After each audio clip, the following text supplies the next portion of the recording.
Welcome back, everybody. Friggin' Good Politics. Greg Tobin here with Derek and our special guest, Anthony Koch. Thank you for joining us, Anthony. It's been a bit. It's been a bit. We went a couple of weeks. We were in such shock after the Doug Ford win. We had to take 3 weeks to recover emotionally. We do want to start off. Thank you for everybody who has tuned in and listened. We had several people reach out and say that they are enjoying the content and they hope for more. So thank you to Yeah. that. People There's a lot subscribing, of please where's my do pod? subscribe. Yeah, yeah. They're like, So give we're me some sorry. pods. And we're like, we're busy. We're working this election, you guys. It's Yeah. we're I got trying. We're gonna try to kids. get some content. Yeah, like so anyway, thank you guys. Please do subscribe, like all those good social media things.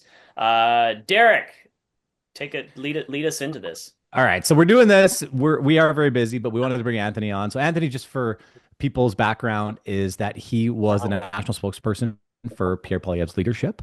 And he was the DCOM when Pierre became official opposition leader. He was the DCOM for the BC Conservatives in the recent election there, did a fantastic job. And so we wanted to bring him on to kind of talk about the country and what's all going on. And for me, honestly, I want to give Conservatives some hope. When I've been looking at the media, and I listened to a particular podcast that will remain nameless, but it had three pollsters that two of them are incredibly liberal, and one is a little more middle of the road. And then you had David Hurley, oops, I said it, who was the host, who was very pro Carney, very pro liberal.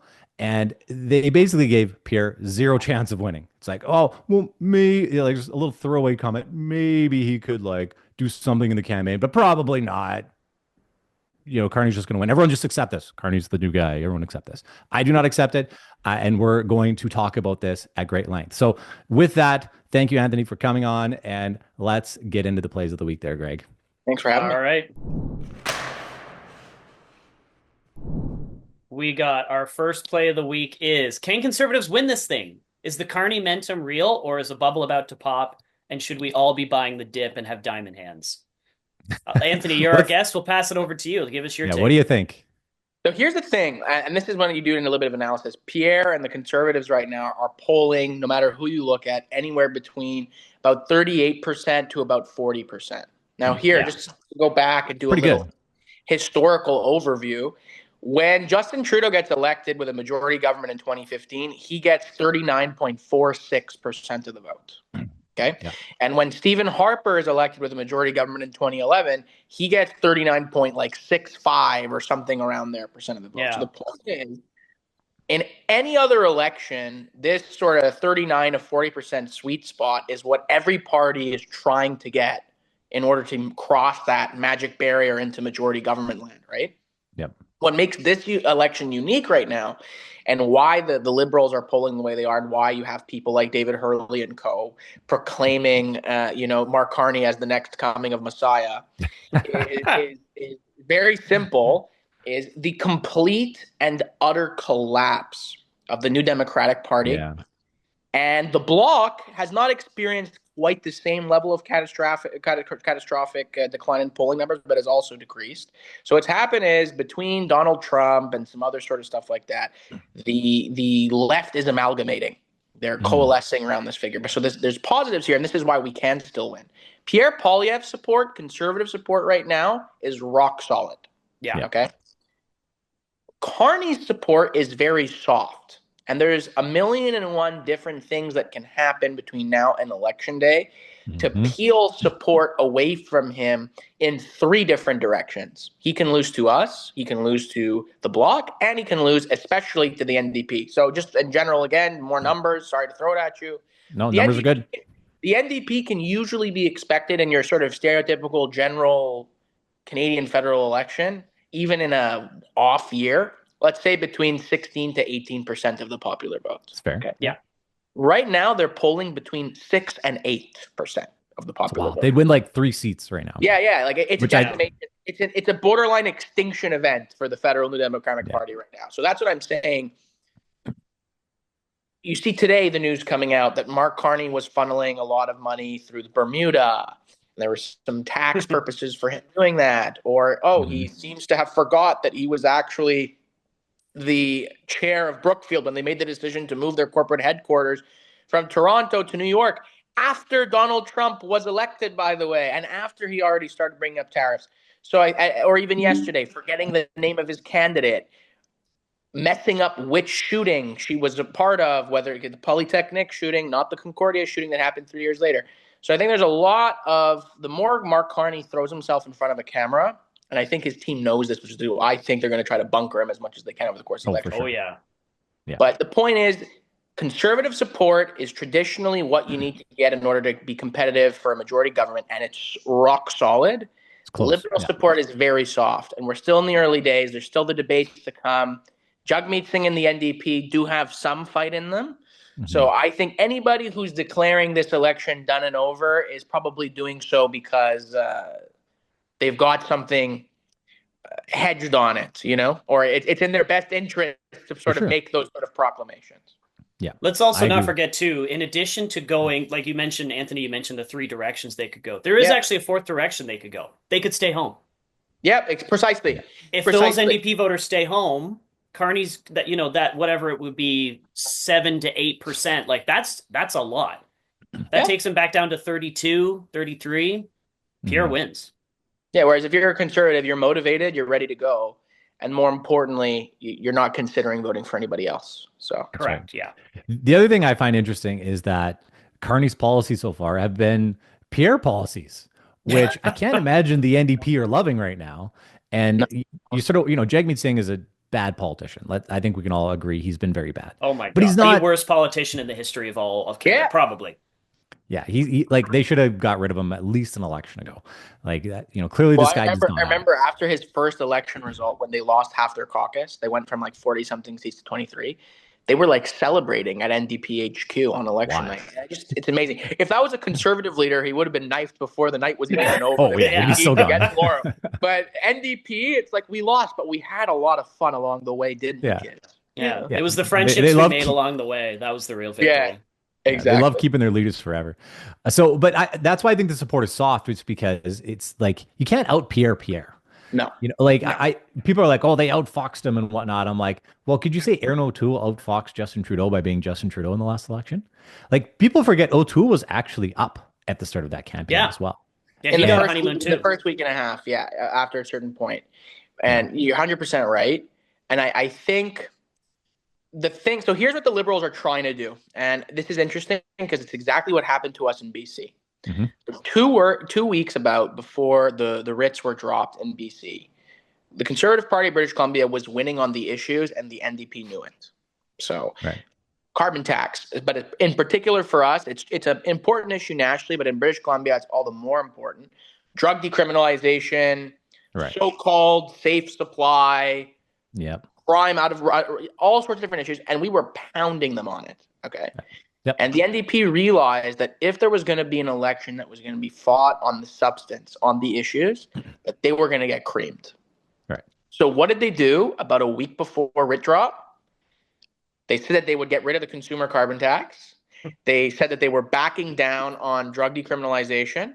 They said that they were going to reinterpret or do some program analysis to see what was working, what wasn't. But the point is, on a lot of the hot button issues, they hugged us very tightly. Yeah. And now, while we still did attack them for being fake, for flip-flopping, for all these sorts of things, what it allowed the BC NDP to do was to shift the election somewhat, not completely, but somewhat, away from one that was primarily about the issues to one that was about character and personality, where they basically said, hey, those conservative guys, they've got some good ideas, but like John Rustad's talking about bugs. And, candidate XYZ made this Facebook post. So it's like, they might have some good points, but do you really trust those guys to run the province?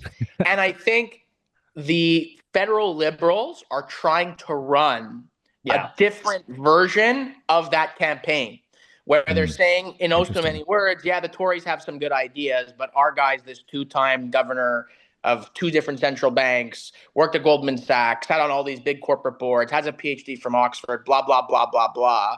So, I think Robin Urbach wrote an op-ed for the Globe and Mail where she basically said, you can have the other guy's policies with our guy. Right? Yeah. That's sort of the campaign that they're trying to run. But there's legitimacy issues when you know anything about who Mark Carney is. And even beyond that, like you said, the Liberals are going to bleed if they're not careful. And I think I'm also optimistic, I hope. Like you said, this is not a policy platform, or at least what we've seen so far out of Carney, that appeals to your typical suburban progressive. It just doesn't. Not at all. So if the NDP is half intelligent, as of yet, they haven't provided any signs of life. No. We'll see if that does actually happen. Yeah. But there's a lot of opportunity for them to attack the Liberals from the left. And if they're able, they don't even have to get up back to 18%. If you got an NDP at 14%, all of a sudden, the math for Mark Carney becomes a lot more complicated. For sure. And if you throw in Quebec collapsing, or the Liberal vote in Quebec collapsing to the bloc, which we'll talk about more when we do our second play. I want to show it. I want to show a tweet here from Warren Kinsella. No Liberal here. Libs may be peaking too soon, as Leger reported. Their vote is softer than the Tory vote. Hearing that may be a concern for some of their central campaign folks. What do you guys think of that? Did you know that Warren Kinsella worked for Jean Chrétien? Did you know that? I didn't know. I know. I just learned that. Yeah. He's never brought that up before. I think he's 100% right. Yeah. I think so if you're talking, Anthony, about the BC election, they did that in the last week. Correct. They're doing this like almost before the campaigns even started. So what is Carney going to do for the next 3.5, 4 weeks? Yeah, I mean, listen, what's happening right now is he has peaked. Like there's no way there. I think he's not getting higher. The top line levels now, I think Main Street had a poll out today that said that he was at 44% or something like that. Yeah. They're not going, you have now maxed out your pool of accessible voters. There's never going to get better than that, right? So now you shift into a different mode, I guess you could say, of campaigning, where you're not trying to acquire anymore. You're trying to stop the bleed. You know that at this point, you're very clearly, at least for now, the perceived front runner, which means everybody's going to be turning their cannons on you. And you hunker down and go full defense mode and try and lose as few people as you possibly can. And exactly, that's the point. I think the ideal point to peak in any campaign is election day. Yes. But barring that, you sort of want to crescendo, or you want to hit that peak moment right after the debates. Yeah. If you have a really strong debate performance, because that's the last real opportunity, barring some sort of cataclysmic Oppo research dump that you have to crystallize opinion in the public mind.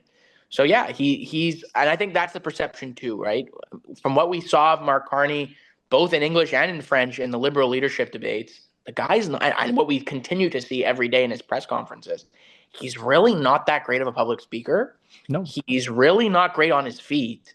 He tends to be extraordinarily smug. And he has a sort of like this, like, again, I laughed. I said this on TV as well, but when he told Rosemary Barton to look inside yourself, Rosie. I'm surprised she didn't kill him. I thought she would it's like, buddy, jump at him and fight him. If you think Rosemary Barton's unfair on the Liberals, whoo! Like, you know what I mean? I'd love to see you tango with a couple of, more right-leaning journalists, all four of them in the entire country. But no, so I think the Liberals understand this just like we do, that the debates are not going to be good for him. And especially right now, the Liberals are experiencing, what I will say, we'll talk about this too when we get to Quebec, a temporary resurgence in Quebec. But this is a guy, this morning, he got asked a question in French and switched to English because he just couldn't do it. That's tough. Earlier on, last week, or I think it was Sunday, actually, he gets asked a question in French and completely misunderstands the question, answers something that was completely unrelated to what the journalist had asked. That's tough. And now cancels the TVA face-à-face debate, which gets 1.3 million viewers. Wow. Yeah. After having suggested, by the way, because it happened in French, so for the English audience, he got asked that question point blank in a press conference. Are you going to attend the TVA face-à-face debate? Pourquoi pas? Pourquoi pas? Yeah, pourquoi pas? In a very which translates to, of course. But why not? Of course. Only for his campaign to clarify 3 hours later that he's not coming. Right? Because he would get destroyed. He would get absolutely eviscerated. Not only by Pierre Poilievre, but Yves-François Blanchet. It would be like playing T-ball. And he's just loading up, freaking smacking, like absolute homers on this guy. So that's sort of where it is. But no, he's got a lot of vulnerabilities. And the campaign is structured in such a way that he can't really avoid exposing them, if you know what I mean. Yeah, Yeah. that's right. Yeah. Okay, tell me about this other issue that I heard Pierre bring up yesterday, because I don't fully understand it. But basically, he became the financial or the economic advisor for Trudeau, and then he went to Beijing, their bank, and borrowed $250 million from them. And obviously, he still owes that money back, even though it's all in a blind trust. But this whole idea that he is the most compromised prime minister in our history, I think, is an understatement. Like, tell me what, like, is that going to resonate with people? He owes China a quarter Now, billion dollars, and we're in, supposed to in, just in trust him? in fairness, he doesn't. The company that he worked for does. And he personally went and Okay. solicited that. But no, but it is fair, just for reasons of litigation. I do not want to suggest that Mark Carney personally owes the Chinese Communist Party $250 million. But Fair. he did actually, you are correct. The timeline is 100% spot on. After he became the chief economic advisor to Mr. Trudeau, when he was Mhm. prime minister, Right. he, in his professional capacity at Brookfield, went and solicited $250 million loan from a bank that has deep ties to the Chinese Communist Party. Yeah. And absolutely. And this is what I find. Here's the thing. I can tell you, everybody knows it too. There are nefarious foreign state actors in Canadian For sure. politics that are trying to 100%. infiltrate all parties at all Oh, yeah. times. It's very rare that you see people put all their eggs in one basket. The point that I think is more interesting to ask is, and this was evidence that was provided by CSIS as well, that it seems that the Chinese Communist Party wanted the Liberal Party to win. That was their Yeah. desired outcome, which was why they had Mhm. targeted, influence campaigns against them. Yeah. And the Liberals have sort of tried to muddy the water on this question now, as we all saw in the Globe and Mail article that came out yesterday. Yeah. But I think less than the foreign interference angle, which is definitely one. I think the more interesting thing is that Mark Carney refuses to disclose what his conflicts of interests are, just like Yeah. out of hand. God, Yeah. it's in a Because he'd blind have a lot, trust. I think, is the problem. Exactly. Well, exactly. Yeah. This is a guy. This is a guy who's got more holdings than he knows what to do with, and it Yeah. brings back the memory of it was funny, but it's not funny, of our former finance minister forgetting that he had a villa in France that he didn't declare. Yeah. Yeah. Oh, Oh, that old sorry. thing. Yes, yes. I'll phone Winthrop. He'll fix that up for me. Sure, sure. Which finance Like, minister was that? I don't even remember that. Who was Bill that? Morneau. yeah, it was Bill Morneau, exactly. Oh, Yeah, yeah. Bill I Morneau. forgot about Bill And Morneau. then the Yeah, yeah. funniest part was when he was attacked, was like, sorry, I didn't forget that I owned it. I forgot that there was a corporation that owned it, and I forgot to Oh. disclose the existence of that corporation. It's like, yeah, buddy, that's so much better. Yeah. So much better. But no, so Yeah, that's what I think is. fair enough. Okay. Why Yeah, are you not disclosing?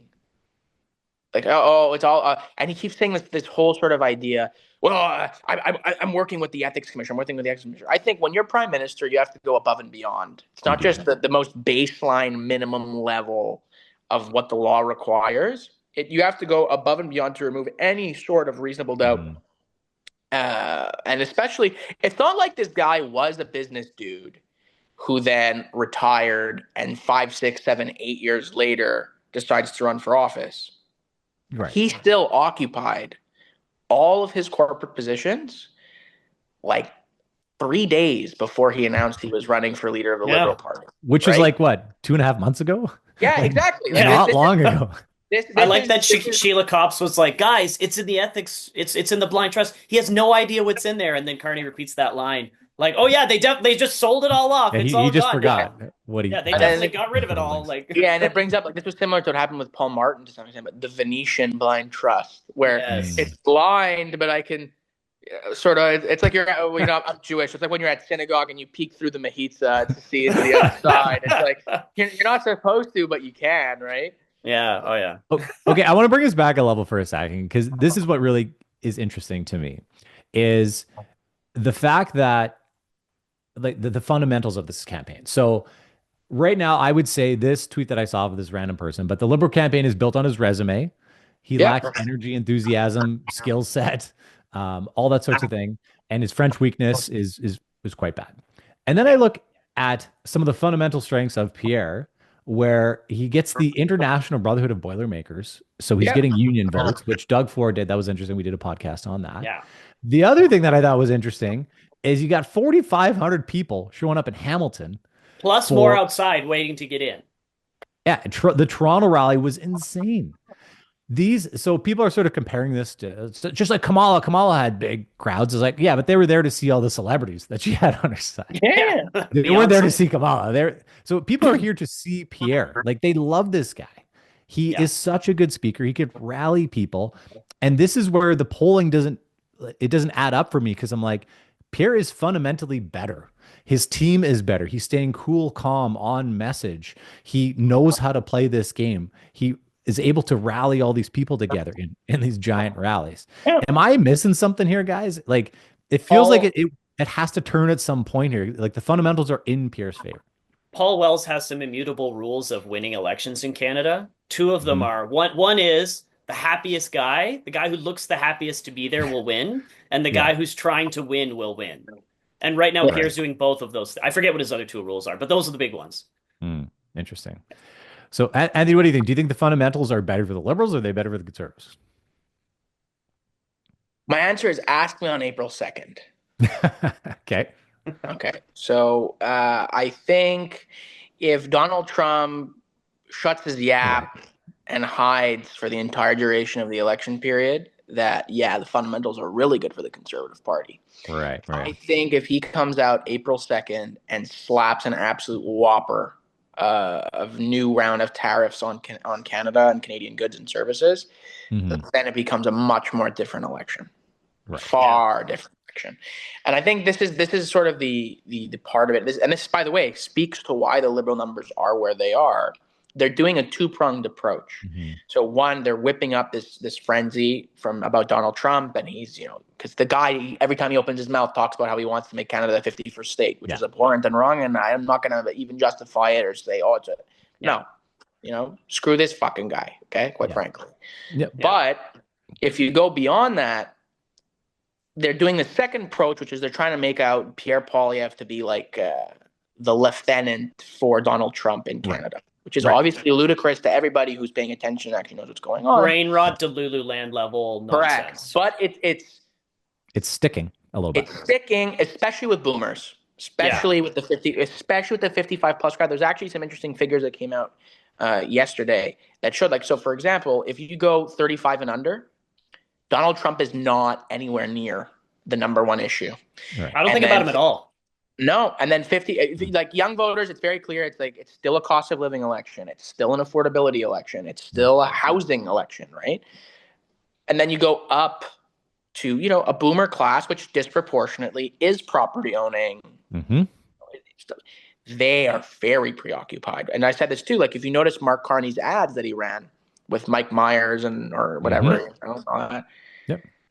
I watched that. I'm like, this doesn't appeal to me at all. Like, irrespective of the fact that I'm a conservative, take away the partisan component to it. I'm like, and then I realized, like, this ad is not for me. Yeah. It's not for me. It's not for my generation. This is like brittle star politics. You guys know brittle star? Like, just like pure distilled Canadian cringe that for whatever reason, a certain segment of the 55 plus population just gobbles up and loves. Okay. Healthcare is their reason for being patriotic. The healthcare that doesn't work anymore. Like I love the healthcare system that, meanwhile, a lot of them will fly to the United States when they actually have to use. Yeah. Oh yeah. Yeah. Or Cuba or Mexico or wherever they're going. Exactly. Wherever. But I think the point, going back to what my sort of point is so much of this election right now, if things sort of stay the way that they are, there's a lot of really good policy. You see, Poilievre's coming out with a policy a day. There's like a major policy a day, complete with press conference, associated rally, and like a video with accompanying advertisements talking about what it is he's doing, right? And like an example, I'm really happy that he made the decision not to do the classic conservative boutique tax credit error, and instead actually one concentrated income tax cut straight up. $1,800 a year for families, instead of like, if you buy carrots, you get half of it back on your tax. Okay, stuff like that. So great. But again, if Trump does manage to make himself the issue again in this campaign, it's going to be, I don't want to say it's impossible because it's not, Yeah. Mhm. but it's going to be much more complicated because the Liberals have framed their entire campaign around that issue from day one. We're still talking about the things that don't depend on Donald Trump, right? Whether Donald Trump threatens us with tariffs or not, we've got a cost of living crisis. We've got a housing crisis. We've got all sorts of these problems. But again, a lot of this is generational. Older voters tend to vote more than younger voters, stuff like that. And people do get scared and the NDP collapse. So I'm saying if Donald Trump makes this a big deal again, it becomes not necessarily more difficult for us directly. It becomes more difficult for the NDP and the Bloc to rise their numbers back up and peel what they peel away from the Liberals. So that's where my concern sort of comes in.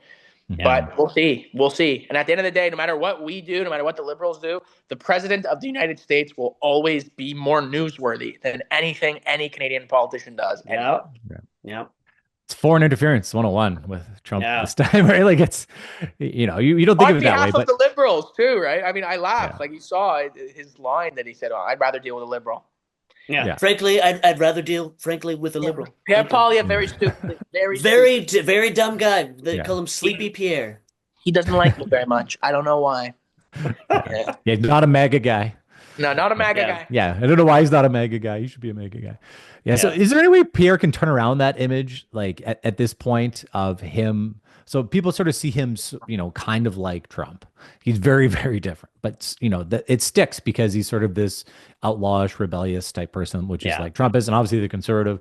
I saw some polling on who do you think Pierre would vote for, Republican or Democrat? And it's like, well, he'd probably vote Republican because he's a conservative. Yeah. So, and then even just saying that, people are like, oh, I hate him now. He's exactly like yeah. But if you look at those numbers, it's like it's like 40 some odd % of people like, yeah, he's going to vote for Donald Trump. Okay, great. Those are the Liberals and the NDP and some of the Bloc and the Greens who have that Delulu brain rot who can't possibly differentiate between those two people in their head. I do think that it's more of a style problem than it is a substance problem. Right. Okay? Yeah. So I don't think anybody, honestly, whether you're left wing, right wing, anything in between, if you look at the policy agenda or even the rhetoric on stuff like immigration, whatever that has come from Pierre Poilievre, it's not Donald Trump, right? Pierre Poilievre's also a free trader. He doesn't believe in this whole sort of like tariff protectionist nonsense unless it's retaliatory, whatever other sorts. I think it's more stylistic, and that's not really 100%. That's not really anyone's fault, I'd say. It's just the kind of style that was really popular 3 months ago. It's not popular anymore. Yeah, especially when your opponent was Justin Trudeau. Right. And I think that's where we have to be careful. For a lot of people, Mark Carney's not the enemy right now. Right. The enemy is Donald Trump. Right. And so your messaging has to be conscious of that at certain points. Yeah, 100%. But no, I think it's more stylistic. Like I had somebody tell me, like, Pierre calls Mark Carney carbon tax Carney. It's like crooked Hillary, right? Like the same sort of like, using nicknames and the Liberals stuff like that, whatever, right? Try to tie them together. It's like he says, woke and leftist. Yeah, and whatever. exactly. Like, because now all of a sudden things that are just sort of conservative in every country are now, Donald Trump policies or whatever. Yeah. It's a very good point. Like, I think that's the biggest risk for the conservatives. Like when I followed campaigns and I'm like, he should win, Pierre. It's like everything seems to be in his favor except for the Trump thing. It's like it should all turn around unless Trump does something crazy. So I think that's a good way to describe it. Is like we don't know until April 2nd and to see what Trump's going to say and how he's going to have an influence. That might be the biggest factor in this election. Well, we know it is already. That's why Carney's doing so well. Well, again, that's exactly the point, right? The Liberals were dead, done, and finished. Yeah. And I don't think that it mattered who their leader was going to be. No. And then Trump gave them the breath of life. You know what I mean? So, It could have actually revived Trudeau's career if he would have still been around. Yeah, 100%. If he would have stuck around, another few weeks, really. So I guess he might have been actually okay, which is hilarious. Yeah. Greg, do you want to move on to the next one here? I was going to say, let's move on to play number 2. We're going to do play-by-play of each, or cross-country tour, I should say.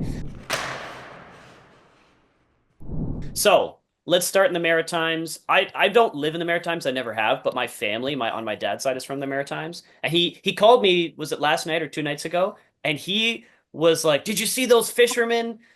Frick this guy. Like, what is he doing? Like, he's not, he says he wants to listen to people, doesn't listen to anyone." So that's like one, maritime dad, uh, talk person's opinion. But I think there might be in the rural areas, I think that might be the opinion. Carney probably takes the big cities. And it appears that the Maritimes may be where Carney, like other than like Montreal, where a good chunk of Carney's like overinflated support is right now. So, and Anthony, you have any thoughts on that?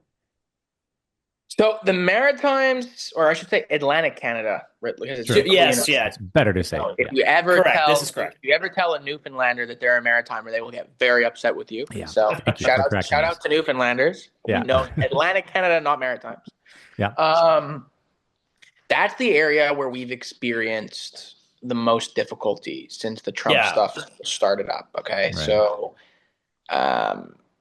we were poised, like again, 3 months ago, massive gains in every province. Yeah. That includes in Atlantic Canada. And this seems to be the part of the country that has been most wrapped up in the sort of rally around the flag, screw Donald Trump phenomenon. Mhm. Yeah. But again, anybody that was going to support Pierre Poilievre 3 months ago, who has now found themselves back in the Liberal column temporarily, is somebody that can be won back. Yeah. And I think that's the point. These are not fixed. But again, in terms of problematic regions for the Conservatives, I'd say the Atlantic provinces on my list is number one. Yeah, Right. no, true. And, but although even like, because even in the best poll that we've had lately, which was the Nanos poll, was that yesterday or 2 days ago, they were still at what, 51%, the Liberals, that Exactly. is, So in the Atlantic. So yeah, Crazy. so there's clearly something that's been cooking over there. There's still, like you mentioned, there are parts of New Brunswick that are staunchly conservative, and I don't think we're going to lose those anytime soon. But like, there was the potential at one point of us winning up to 4 seats in Newfoundland, which is something it was going to be Bluefenland. Yeah, exactly. Bluefenland. And like all that, at least as of right now, is very much off the table. It doesn't mean that it's permanently so, but that's the area I think where the Trump stuff has hurt us the most. Yeah. Interesting. Pierre did say, although it wasn't big news, but I wonder if he's like at some point going to go out there and do an Atlantic tour to make this a bigger deal. But he was talking about repealing things like the seal hunt ban, which is actually a really strong wedge issue against the Liberals. Same thing. Melissa Lantsman was out there talking about getting rid of the bridge tolls for the Confederation Bridge. Yeah. So like there's a lot of stuff that's very targeted there too that is playing pretty well. And we got some strong candidates and strong MPs out there. Yeah. But no, that's definitely, for whatever reason, the way that it's played out, that is the region of the country where the Trump stuff has really played and had the largest impact. Oh yeah, so we got to watch that. Tell us about Quebec. I want to hear your opinion on Quebec, because Quebec is such a nuanced, crazy political environment for me that I can't ever make sense of it. Yeah, so it's very interesting. The NDP, I know a lot of you said back in 2011 saw the big result they had there. That's sort of done now. The only seat that we're done. The blue, the vague orange, the orange wave is very dead. The only person that really carries the torch, I guess you can say, is Alexandre Boulris, and he will keep his seat because he's just well. Actually, now he might be at risk because of what's going on. But what's interesting to see is the Trump effect has actually resulted in a reduction of support for the Bloc Québécois.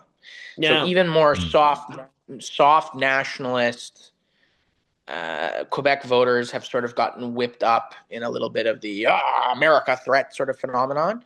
Yep. But what's interesting is this is the province too. Like the Conservatives haven't really decreased either in terms of popular vote share or in terms of projected seats. So again, we have 9 right now because Alain Reyes decided to do what he did all those years ago. Me and Derek had a front row seat for that. That was fun. Mm-hmm. But, there's Yves Lévesque running for us again in Trois-Rivières. There's a couple of opportunities for pickups. So at the very least, even now, no real risk in my estimation of losses in Quebec and the opportunity to gain probably 3 to 5 seats for us. But again, what's happening now, there's sort of a dogfight going on between the Bloc and the Liberals, and Yeah. it's asymmetric. So depending on which part of the province you're identifying, sometimes that fight actually benefits us. Okay, because there's quite a few Bloc conservative switchers, but then in other parts of the province, it benefits the Liberals. But the thing I can say is Quebecor has now a bone to pick with Mark Carney after he decided not to do the TVA Fast debate. So they've been blasting him on all really? the shows, since that, making fun of him. Like everything just sort of round the clock, saying like, people coming on and saying like, ben, il parle pas français. He doesn't speak French. Of course he wouldn't do it because like, lack of respect.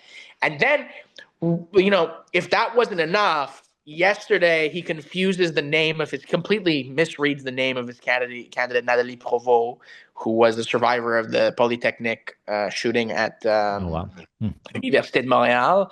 So he says her name wrong 3 times. And then he identifies her as a survivor of a shooting at Concordia. So then everyone's like, hey, man, like,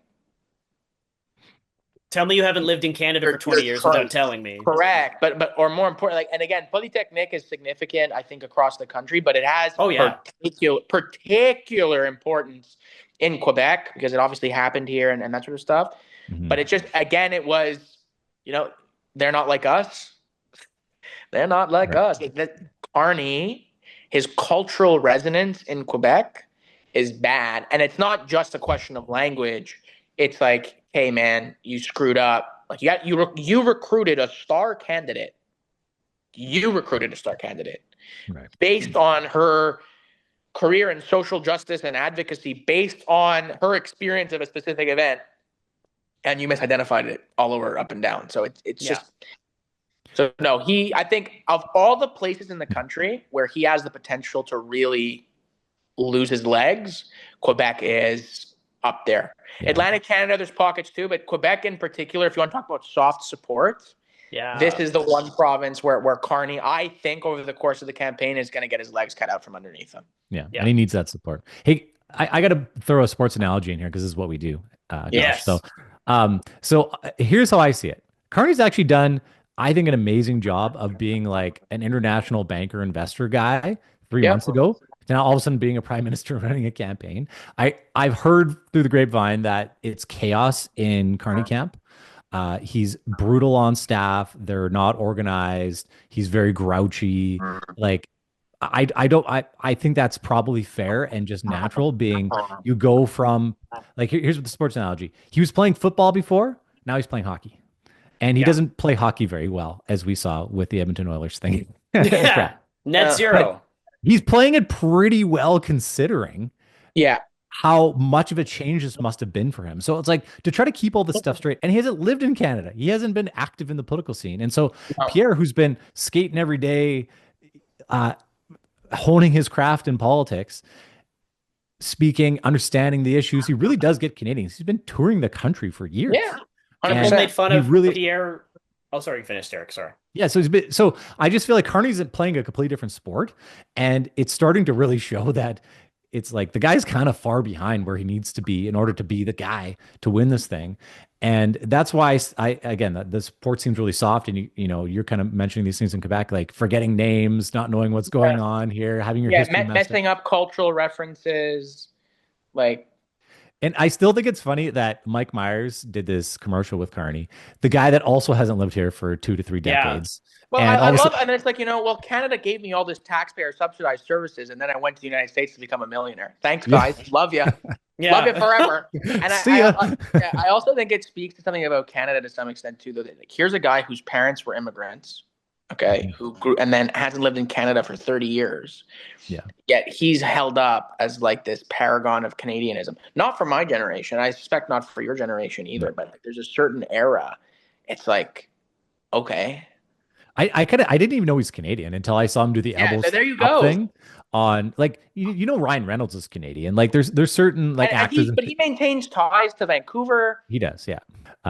So yeah, I just think that Pierre knows the game much better. We talk about playing the game. Carney's just figuring out some of the rules to this game, and he's so far behind in playing it that I think he's at big risk in a lot of different ways. And you're seeing that in Quebec right now. Like people, Yeah, people made fun of Pierre for being a career politician, and then Carney tried to do the "I'm not this, I'm a pragmatist." Well, like guess what, guys? Being a career politician comes with skills that you've honed over being a lifetime politician. Helpful. It helps. Like in any other career, it's good to be good at that career. Yeah, only in politics is it considered an advantage to have no experience. Yeah. Yeah, Right. Every other industry, and it's funny, having worked with a few principals now myself, and you guys, same thing. A lot of the business guys who have barely dipped their toe into politics, actual elected politics, they think, well, any idiot could do this sort of thing, only for them to come on over and just make very obvious mistakes Hmm. that anybody with more than 5 seconds of experience in this world would understand as mistakes, and that they just sort of look at you dumbfounded, like, I don't even know what I did wrong. yeah, Yeah. So true. So true. Hey, let's go to Ontario because I still think this is yeah, where it's gonna be won or lost is Ontario. yeah. Yes, I So, think this will be the big battleground. That and BC, to be honest. I think BC is oh, you're also a true. big place in play. Yeah. I guess But I'm if the it, resident Ontarian. Should yeah, I should I go you go first? first, Greg. Yeah, yeah. I still like. I think in Ontario, Pierre's still got a strong lead. Or sorry, not a strong. He still has a lead. And I think it's going to become stronger as time goes on, if in fact the NDP vote collapses or is resurgent.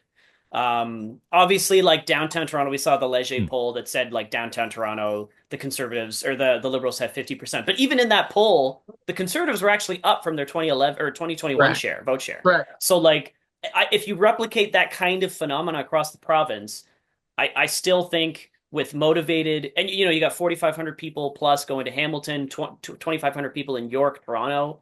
I still think that signals that there is a strong, solid, committed conservative vote behind the scenes. Like even if so, let's say Right. it's like what was the Nanos number, or actually, I forget the Nanos number. I'm thinking of the Abacus number, 4240.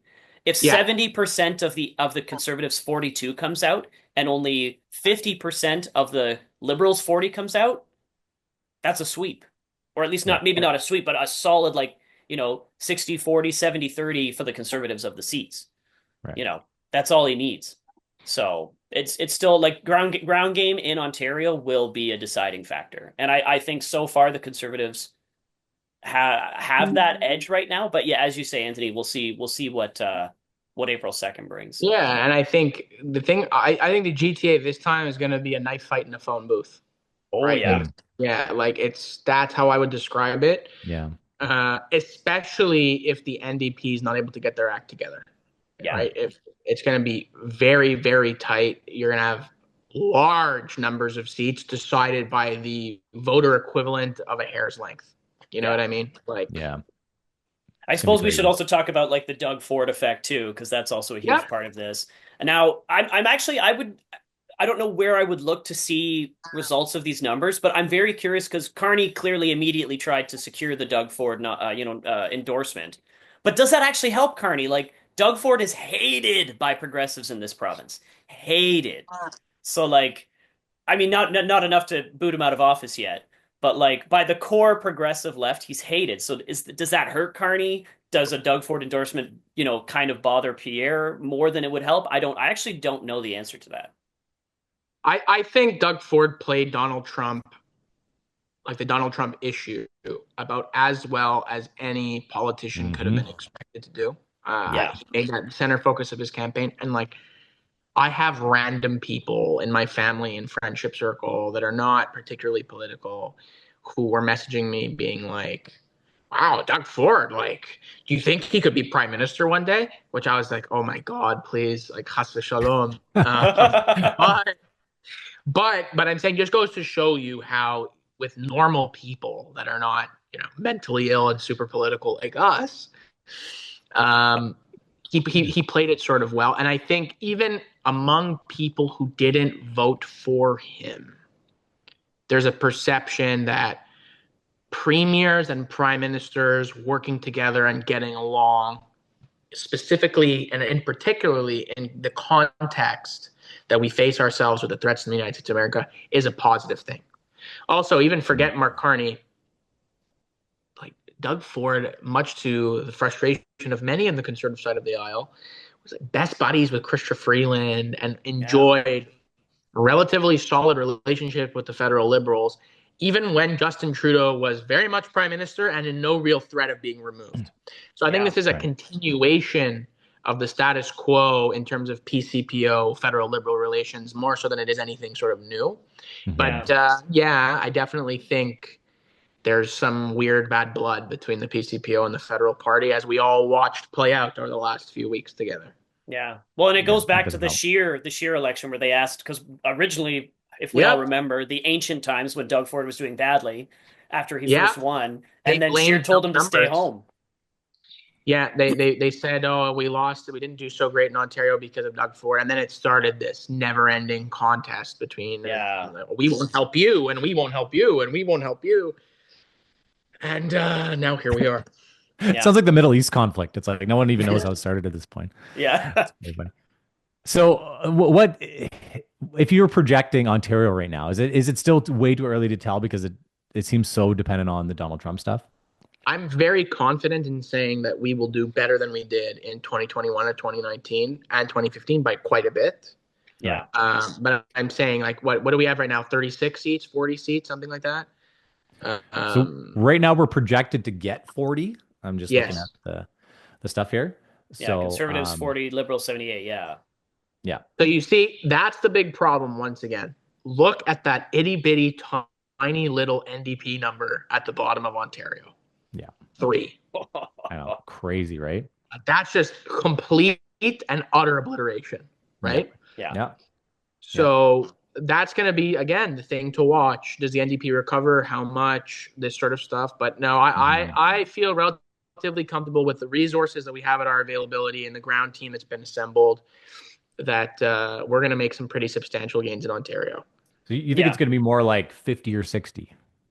I think, again, depending on how the campaign plays out, it'll be higher. It just, again, I'll say this once again, and this is like the very frustrating part about being a conservative right now, especially in Ontario. Like, if you throw it back to 2011, the last time a conservative party really won a sizable, massive share of the seats available in Ontario, Mhm. that was in large part as a result of a Liberal NDP vote split.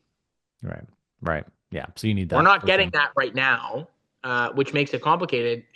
But so we'll see what's going to happen. But we are going to maximize what a conservative can reasonably be expected to get in the GTA this Yeah. time, I Yeah. believe. Okay. Yeah. I want to shift to Manitoba here quickly because I remember the 2019 election where I think the Liberals only got one seat in Manitoba, maybe two. I could be wrong on that, but they didn't get any in Winnipeg, or they only got one in Winnipeg, and now they would Yeah. just basically clean up in Winnipeg. So So again, Manitoba, if you look at this, those yeah, 7 seats from the Conservatives, we had those 7 seats before. yeah, Yeah.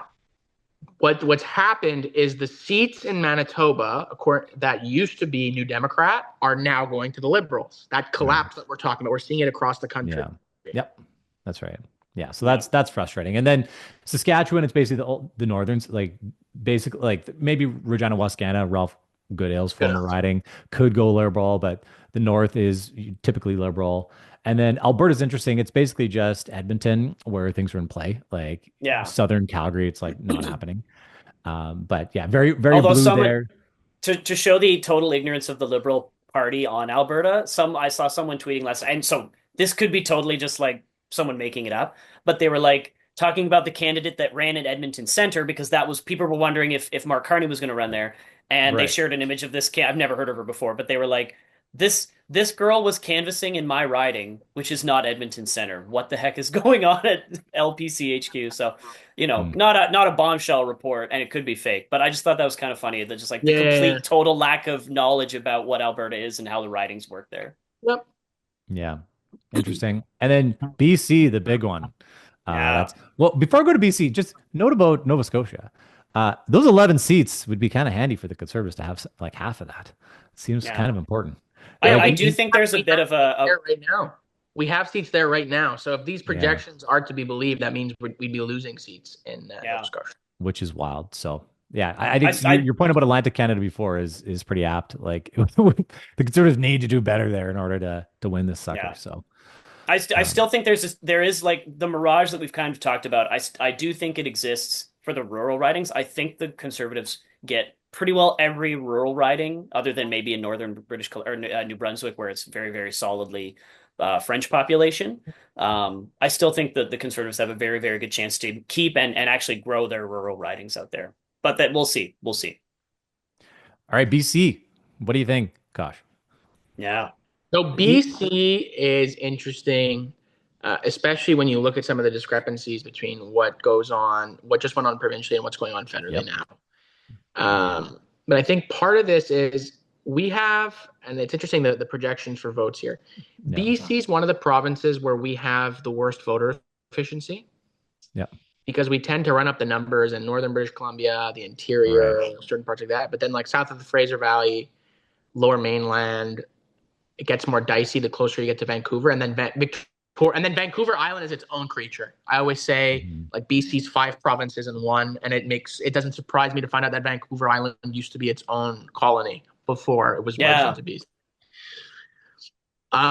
But again, BC is the kind of province that we need to be making massive gains in order to take It's government. true.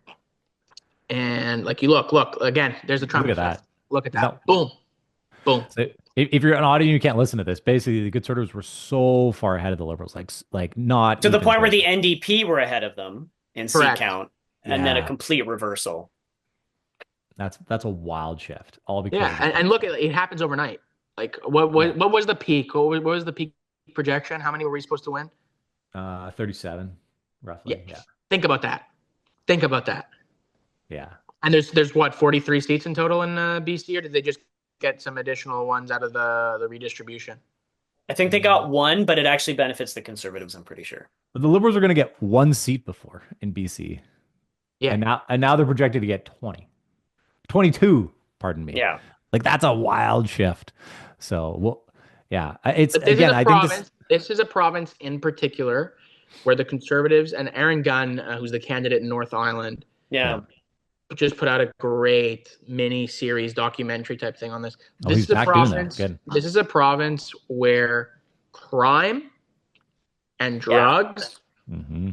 are like they're big everywhere, but they're especially big here. BC was the laboratory of Yeah. the laboratory of every horrible sociologist's idea about what you should do. And yesterday there was a huge news story that came out that showed that there was studies that safe supply and drug decriminalization actually resulted in an increase in overdoses, not a Yeah. decrease. Okay. That's not good. Not good. No. So that's a province where that message really needs to be emphasized and pounded. And I have no doubt that when Mr. Poilievre and co find themselves out there, that they're going to bring that up and talk about it. Oh, yeah. But and Because let's not BC, for. Oh, sorry, yeah. Anthony, keep going. No, go ahead. Go ahead. I was going to say, let's not forget that when the BC NDP government was desperate to repeal or reverse course on their legalization of other things like what was it, cocaine and crack and Yeah. meth, the feds were being stubborn on it. They didn't want Correct. to. They held them back by Correct. what, 3 weeks or something like that before they finally Correct. relented. Everything correct. And that's the thing too that I think there's to watch. Again, this is another province where the liberal voter support base is very, very soft, and I think Yeah. can very much be brought back into the conservative sort of equation of things. And again, just to put into perspective, not Vancouver proper, but in a lot of the suburbs and cities that find themselves around Vancouver, take Richmond, and so like Richmond and Surrey, that was the big shocker of the BC election. Beyond the fact that we almost won, it was the areas that we did won. So there were underperformances in places that people thought we were going to do better. So like North Vancouver, West Vancouver. But then there were areas that were NDP strongholds. Nobody thought anything, like Surrey, where we won the majority of the seats and came within 2 inches of winning 2 or 3 more. And they figured, oh, well, these are heavily South Asian communities. These are heavily Chinese communities. How did So I'm saying those kinds of communities, the message, again, of economic opportunity, of cracking down on crime, of, hey, you don't really want a safe injection site next to your kid's elementary school. Who knew? Nope. You No don't thanks. want vending machines. This was the craziest thing that we saw out there. I was to the point I was like, I almost feel like this is a spoof. Why would the government do this? But outside of a hospital in Nanaimo, so on Vancouver Island, and there was a few of these throughout the province, there was actually a vending machine that would give you drug paraphernalia for free. And there was a screen on it. So I could go get a cocaine snorting kit, and then there would be a video that would play on the screen of the vending machine that would show me how to effectively and safely snort cocaine. Wow. So as you can imagine, we made a lot of hay out of this, but it was just Yeah. like end of the world, Armageddon style depravity. But that's the kind of stuff that, or there's another video that we had that a mom actually sent to us in Port Alberni, also on Vancouver Island, where she went to a local Dairy Queen with her kids just to have some ice cream, and they're sitting in the booth, and right behind them in the window are two people smoking from a crack pipe. Like that's just like this is just sort of the way things have gone in large swaths of that province, and people are fed up with it. So that message, that sort of targeted, as anybody would be or should be. Yeah. And the Liberals, something that needs to be harped on, when the NDP requested it provincially, and they deserve their fair share of the blame for that. But at the end of the day, it was the federal government that sanctioned their decriminalization experiment. And they need to wear that. And also, more importantly, I'd love to see some journalists start asking Mark Carney how he feels about that. Yeah. Yeah. Yeah. They're too busy writing the slop. Yeah. It seems like an issue that hasn't come up a lot yet, is the crime and drugs thing. Correct. So it's got to come up. And even when you talk about this vending machine thing that gives you the crack snorting kit, how to do it's like sort of messed up. It's like I'd see that in like a show like Fallout, where it's like this is like end of the world weird stuff going on, and it's like or like in the show Severance or something, where just everything's like it's like real, but also like this is really messed up. How did it happen? Yeah. So wow. I do think actually, like as you say, Anthony, it is a huge issue, particularly in BC. I do think it will also come into play desperately in primarily big city Ontario. It's not really a problem where I live in rural Ontario, like not at all. But you go into London and you see it, because I live outside of London, Ontario. So you go into London and you see this problem. You go to Toronto and you see this problem, and I think it's going to come into play big time. Yeah. No, and we should force that issue. It's a massive win for us. Yeah. And we need to talk about it more. Absolutely. We're running out of time here, so let's go to the next play there, Greg. All right, what was our next play? We got play number 3. Is the media more biased now than it was in previous elections? Anthony, you're our guest. Take it away. That's a really good question. Okay, while you're thinking about it, let me say my opinion. So I don't know if they are. I'm just maybe noticing it a lot more this time. And maybe it's just because I've followed it for more years than I previously did. But it just feels like there is such a hate for Pierre Poilievre because he's trying to end a lot of, he's trying to end the CBC subsidy and all the other subsidies to media. They just are so pro Carney, most of them. Like the Globe and Mail, the headlines that I've seen, I'm like, wow. Oh, yeah. Yeah. It's really blowing me. Like when I see it, I'm like, geez, like this is like very like feeding liberal slop to the public. And even the National Post, I feel like they're so pro-conservative. Other than like, a few things I've seen from John Ivison and others, but like they toss a few in there to throw you off the scent. Yeah, but it's like the Globe Mail is like so pro, and the CBC is so pro, and then like National. So it's like it feels like that dichotomy is very strong. The wedge between these folks, and I could be wrong on that, but that's for me. It's like it's blowing me away how biased some of these headlines are. Yeah, so I think French media has been surprisingly equal opportunity destroyer of all candidates, and that is probably not where they started. But Carney just made it so easy for them; they had no choice, right? Yeah, it's we got to rip a strip off this guy. Yeah. Beyond that, I have to agree with Derek. I think speaking about the media is complicated, but definitely specific outlets have intensified. So I'd agree. Like watching David Cochran on Power and Politics, Buddy is basically a liberal spinster. Okay. Yeah. Always correcting and clarifying. And I noticed the corrections and the clarifications only ever come when someone says something negative about Mark Carney and the Liberal Party of Canada, right? Yeah, right. And because they don't even I've never seen them really do it for the NDP.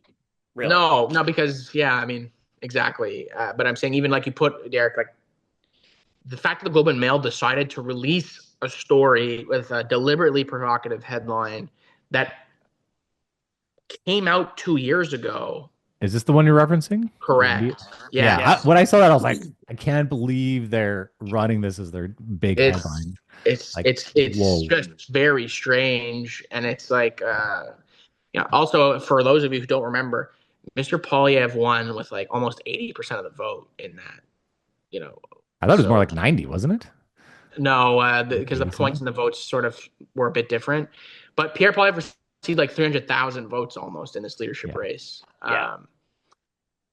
Like That's there pretty was wild. no victory here because of foreign interference. Let me tell you that. And you Yeah. go talk to any No. conservative anywhere in the country, and they'll tell you very much that the reason why he won is because conservatives were just really jacked up to vote for Pierre Polyev. That had nothing to do with Yeah. anything else. Mhm.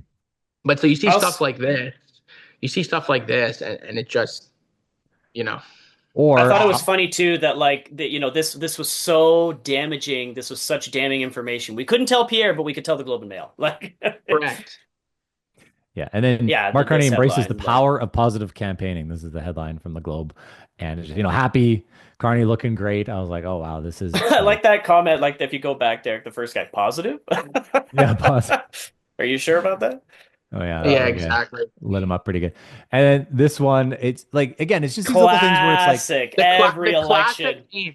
The classic yeah, meme. yeah, The Conservative Party is just not what I knew it used to be. Like, I'm yeah. sure. I'm sure. They I Like do this it is all told, like every time in John. Alberta too. They do it every I time. told, Like, I was a PC voter, but now I got to vote yeah, like Notley, this one. I don't know the details of the person who wrote it, so I may be completely mischaracterizing them. Yeah, But the joke I always say, this is the classic like geriatric conservative lobbies liberals for board appointment before election. Like it happens every single time, yeah, right? But I read yeah. it and it reads like one of those Amazon reviews where it was definitely written by a person. Like Yeah, it yeah, was yeah, just yeah, like yeah, yeah. liberal talking point, liberal talking point, liberal talking point. I'm like, this does not read like a genuine person's letter to the editor. Like, I'm sorry, guys. Maybe the guy's real, maybe. Fair enough, but Maybe. yeah. So okay, and this is the other one that I was sort of shocked at. And I actually, when you told me this, Greg, I didn't think it was true. But Oh Rachel my gosh. Rachel Gilmore has been hired as a fact checker for the CTV. And if anyone knows who Rachel Gilmore is, she is the most leftist, anti-conservative, hating Pierre guy, and just does it constantly on social media. And she does it in a very kind of weird way that I won't get into. But just the fact that CTV is like, oh yeah, she's our fact checker. It's like, what? Like this is not even close to unbiased information.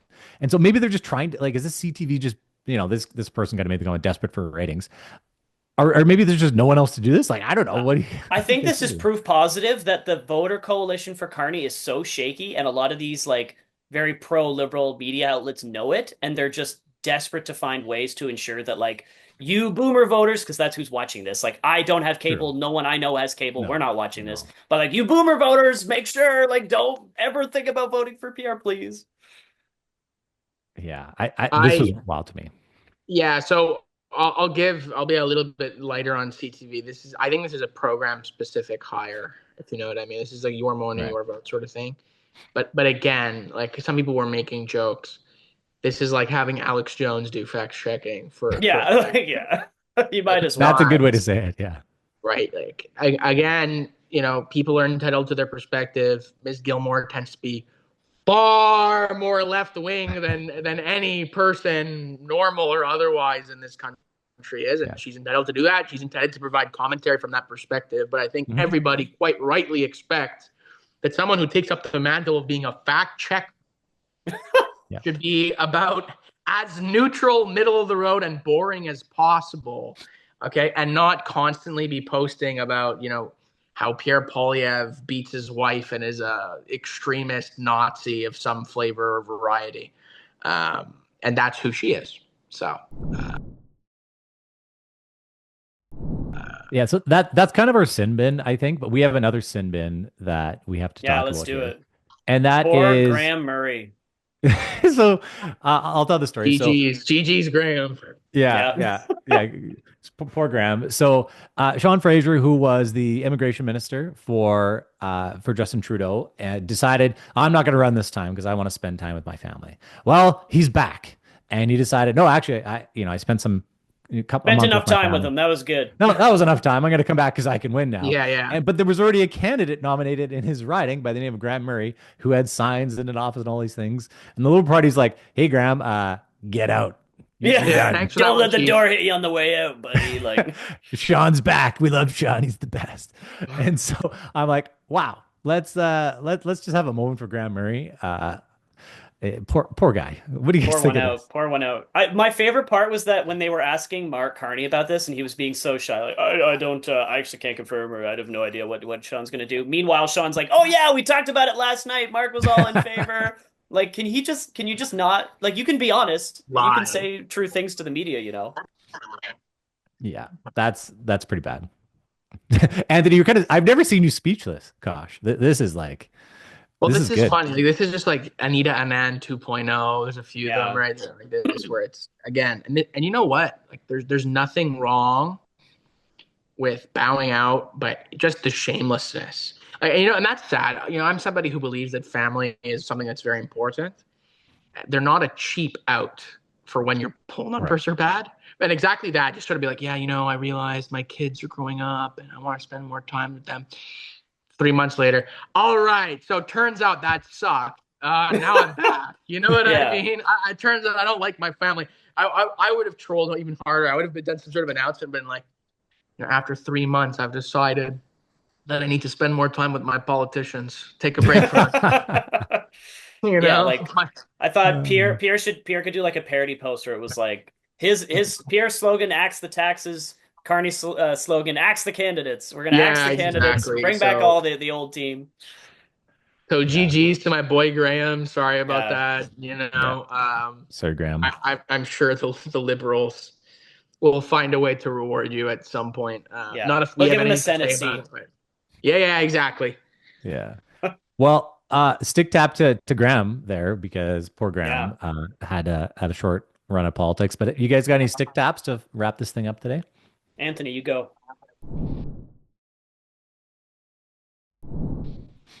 I'm gonna give a shout out. What's it called? A stick tap? Yeah, Yeah, stick tap. Yeah, So yeah. So I'm gonna give a stick tap to Paul Taillon. Now I'm not just saying this because I'm on nice. Matt.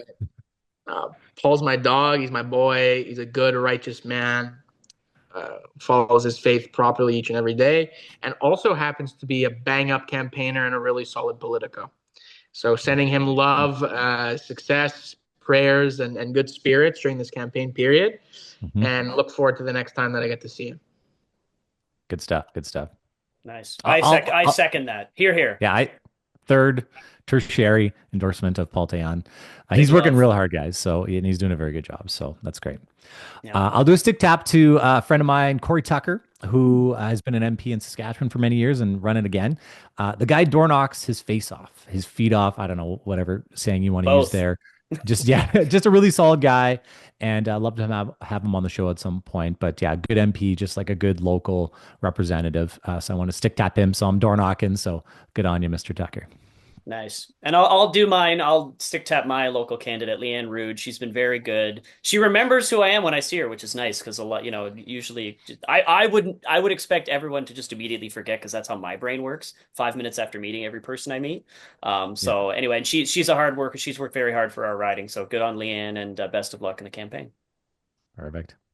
Wrap us, Greg. All right, that was it. Thank you so much, everybody, for joining us. Thank you very much, Anthony, for taking time out of your day to talk shop with us about politics. Very good It's analysis. it was really good. I It was think really good. this has been enjoyable. To wrap this whole thing up in a bow, I think what we're watching is this to me this whole election feels like a football game where like, one team is up. They're up 7 points, but that other team has momentum.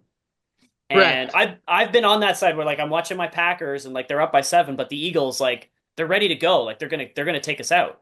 And that's I Mhm. But think that's also the referee, who in this case is yes. Donald Trump, changes the rules as he sees fit. Yeah. So So we'll That's a good see. analogy. We'll see how Yeah. this goes.